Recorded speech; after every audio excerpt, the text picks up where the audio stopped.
मेरी बहुत अभिलाषा है कि आप पुत्री रूप में मेरे यहाँ पधारो।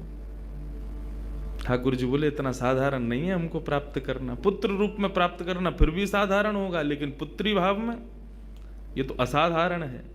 इसके लिए आपको तप करना पड़ेगा। सूर्य बोले मैं आज से ही तप करूंगा, लेकिन आप वचन दो मेरे यहां पधारोगे और इसी रूप में पधारोगे। मोहिनी ने कहा यदि मैं तुम्हारे भजन से प्रसन्न हुई, यदि तुम्हारी भक्ति में, तुम्हारे प्रेम में प्रबलता हुई, मोहिनी 33 कोटि देवताओं को मोहित करती है, लेकिन तुम्हारे भजन के प्रभाव से मैं जब तुम्हारे यहां अवतरित होंगी तो मोहिनी को भी मोहित करने वाला रूप धारण करके आऊंगी। मोहिनी जिसने तीनों लोकों को अपने रूप पर न्योछावर कर दिया, वो मोहिनी भी जिस रूप को देख करके मोहित हो जाए, वो रूप आएगा आपके यहां पर। वही सूर्य वृषभानु जी के रूप में प्रकट हुए हैं। और जब वृषभानु जी के रूप में प्रकट हुए, उससे पहले एक राजा के रूप में भी आए थे, तब भी इन्होंने तपस्या की थी, लेकिन ठाकुर जी नहीं पधारे। जब वृषभानु के रूप में प्रकट हुए तो इन्होंने ठाकुर जी का यजन करना बंद कर दिया, ब्रह्मा जी का यजन प्रारंभ किया। ब्रह्मा जी से प्रार्थना की। ब्रह्मा जी प्रकट हुए, बोले क्या वरदान चाहिए? बोले वरदान आपसे नहीं चाहिए, वरदान हमको किसी ने कहा था कि वे हमारे यहाँ पुत्री रूप धारण करके आएंगे, मुझे लग रहा वो कहीं भूल नहीं गए हो। इसलिए ब्रह्मा जी आप बहुत करीब हो ठाकुर जी के, आप उनको जाकर के संकेत करो कि कोई आश में बैठा उनकी में।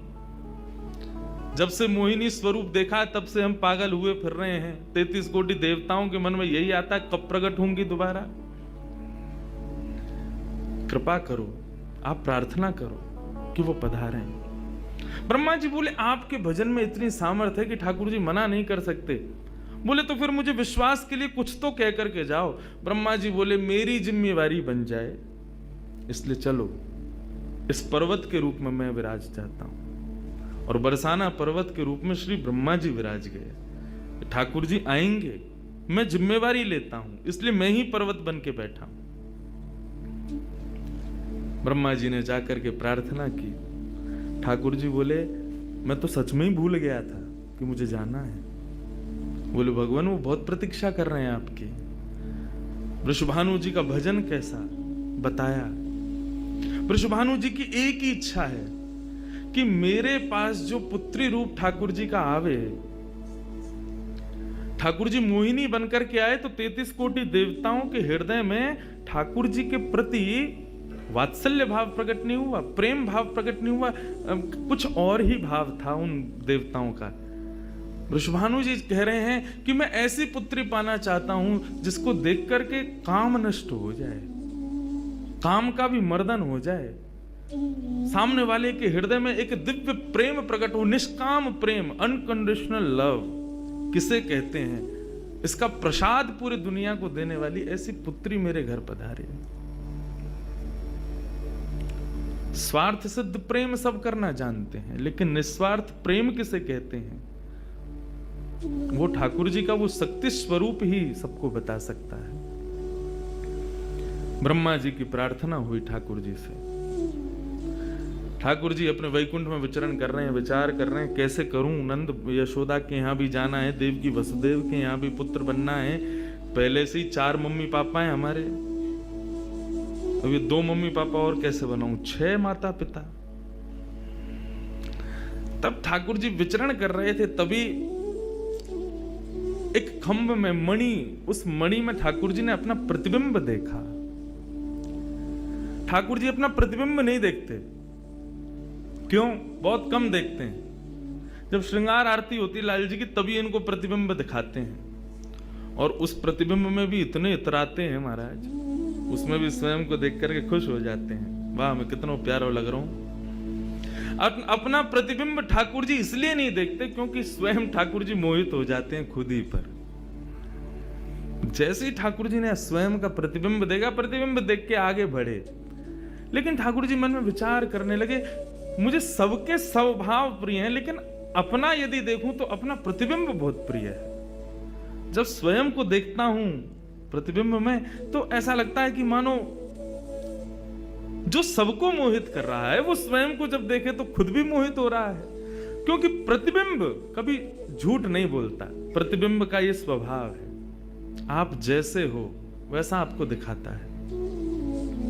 ठाकुर जी ने जब प्रतिबिंब देखा, अपने उस प्रतिबिंब स्वरूप को ठाकुर जी ने स्थिर कर दिया, और स्थिर करके अब तो ठाकुर जी लाए महाराज लक्ष्मी जी की पूरी पेटिका लेकर के आए श्रृंगार की, और अपने प्रतिबिंब स्वरूप को ही उन्होंने श्रृंगार करना प्रारंभ किया। किशोरी जी के श्रृंगार का इतना भाव बताते हैं, किशोरी जी की नथ बेसर ऐसी, किशोरी जी के कान के कुंडल ऐसे, किशोरी जी के पांव की महावर ऐसी, क्यों ना हो, क्योंकि श्याम सुंदर ने श्रृंगार किया है। किशोरी जी का जो स्वरूप है वो ठाकुर जी ने उसका श्रृंगार किया है। नारायण बैठे महाराज सिंहासन लगा करके अपने प्रतिबिंब का ही श्रृंगार कर रहे हैं। मोर पीछ हटाया, मुकुट उतार के दूर रखा, घुंघराले केशों को खोल दिया, नेत्रों में सुंदर सुंदर छोटा छोटा काजल लगाया, माथे पर एक सुंदर बिंदिया लगाई है, होठों पर निर्मल लालिमा लगाई है, गले में हार पहनाया, सर्वांगीण श्रृंगार किया, और लक्ष्मी जी की चुनरी ला करके जैसे ही शीश पर से चढ़ा करके ठाकुर जी ने थोड़ा सा जो श्याम रंग है उसको जैसे ही गौर वर्ण किया, वैकुंठ के उस प्रतिबिंब में से मानो जैसे सूर्य चंद्र का एकाकार रूप प्रकट हो गया हो, इतना तेज पुंज प्रकट हो गया कि ठाकुर जी भी अपने नेत्रों को छुपाने लगे। थोड़ी देर नेत्रों को बंद करने के बाद जब बड़ी धीरे से ठाकुर जी ने जब अपने प्रतिबिंब की ओर देखा तो किशोरी जी का दिव्य स्वरूप वहां प्रकट हो गया। ठाकुर जी ने दंडवत किया, पहले प्रणाम, हे श्याम सुंदर, आपने ही मेरो निर्माण कियो है, आपने ही मुझको प्रकट कियो है। क्या भाव है? ठाकुर जी बोले कोई भाव नहीं है, केवल मोहिनी भाव से 33 कोटि देवता मोहित हुए थे, लेकिन मैं मोहित नहीं हो पाया था, इसलिए तब से मैं भी तड़प रहा था कि मुझे भी कोई मोहित करे, उस मोहिनी को भी मोहित कोई करे। वो स्वरूप आज प्रकट हुआ है। धर्म की स्थापना हुई, ज्ञान की स्थापना हुई, भक्ति की स्थापना हुई, वैराग्य की स्थापना हुई, लेकिन अंततो गत्वा संसार का सार जो प्रेम है उसकी स्थापना नहीं हुई है। उसके लिए आपका अवतार धारण करना अति आवश्यक है। आप मेरी शक्ति हैं, आप मेरी आत्मा हैं। पूरा विश्व और पूरे विश्व की दिव्य चेतना किसकी प्राप्ति के लिए दौड़ रही है? कि आत्मा एक दिन परमात्मा में मिल जाएगी, लेकिन उस परमात्मा में आत्मा जो विद्यमान है वही तो किशोरी जी हैं। उस आत्मा की परमात्मा की जो आत्मा है वही तो श्री राधा जी हैं। लोग उनके रूप को नहीं समझ पाते। आजकल के यंगस्टर्स, आजकल के युवा उनको बहुत विचित्र रूप में दर्शन करते हैं कि कृष्ण राधा कौन है, बोले कि they are just like some love words. ऐसा नहीं है। आप उनको सीमित उस अवस्था में, और माफ कीजिएगा यदि किसी प्रवचनकर्ता की कथा सुनने के बाद भी आप उनको वहीं तक सीमित मान रहे हो ना, दोष आपको नहीं, प्रवचन करने वाले को लगेगा कि तुम किशोरी जी के इसी रूप को स्थापित कर पाए। इसीलिए कथाओं में ज्यादा किशोरी जी का प्रसंग ना हम कहते हैं ना उसका स्पर्श करते हैं। स्पर्श करने पहले से भी 100 बार सोचते हैं।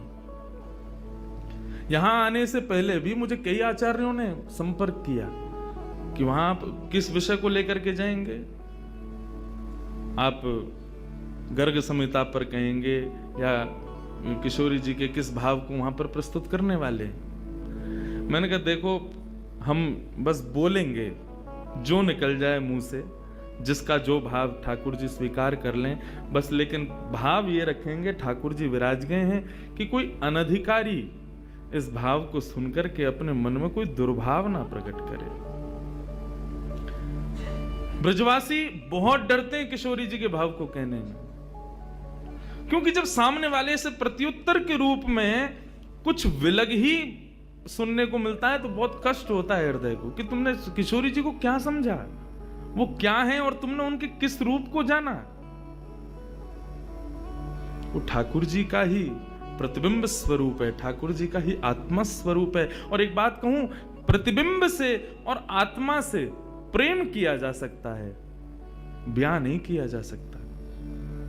क्योंकि प्रतिबिंब और आत्मा ये दोनों हमसे अलग नहीं है। ब्याह के लिए एक अलग व्यक्ति चाहिए, एक हमसे कोई अलग हो, हमसे कोई जुदा हो, दो लोग चाहिए तब ब्याह संपन्न होता है। लेकिन कृष्ण और राधा, इन दोनों में भेद है ही नहीं। किशोरी जी और ठाकुर जी में कभी भी कदापि कोई भेद नहीं है। बल्कि लीलाएं अभी सुनेंगे हम लोग, कभी कभी ठाकुर जी जब किशोरी जी का रूप धारण करते हैं तो किशोरी जी से ज्यादा गोपियों को सुख देते हैं।